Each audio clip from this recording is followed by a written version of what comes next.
Hello বন্ধুরা, আপনারা সবাই ভালো আছেন। আমি মামা পৃথিবীর পক্ষ থেকে আপনাদেরকে স্বাগতম জানাচ্ছি। আজকে আপনাদের মাঝে 3টি প্রোডাক্ট নিয়ে কথা বলবো। সেই 3টি প্রোডাক্ট কী ক্ষেত্রে ব্যবহার করলে আপনাদের সমস্যার সমাধান হবে সেই বিষয়ে কথা বলছি। আপনারা মনোযোগ সহকারে আমার পুরোটা ভিডিও দেখার জন্য অনুরোধ রইল। আজকে 3টি প্রোডাক্ট সম্পর্কে কথা বলবো, আপনারা মনোযোগ সহকারে দেখবেন। এই প্রোডাক্টের নাম হলো অডমেন্ট। অডমেন্ট কেন খাবেন আপনারা? বিশেষ করে যাদের দীর্ঘদিন যাবৎ অ্যাজমা ও শ্বাসকষ্ট, হাঁপানি ও ব্রঙ্কাইটিস এই ধরনের সমস্যা যারা ভুগছে তাদের ক্ষেত্রে অত্যন্ত জরুরি এই অডমেন্ট ট্যাবলেটটা। এই যে দেখেন, লাঞ্চটা ক্লিয়ার করব। যদি ভিতরে কফ বসে থাকে তাহলে এই ওষুধটা খাইতে হবে একটানা 1 মাস নিয়মিত।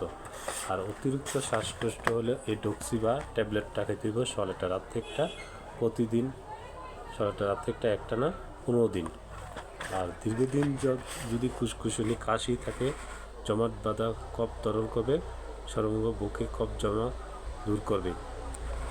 এটার জন্য রিভার সিরাপটা 2 চামচ 3 বার আপনারা এটি খেতে পারেন। তাহলে আশা করি আপনার সমস্যাগুলো সমাধান হবে 100%।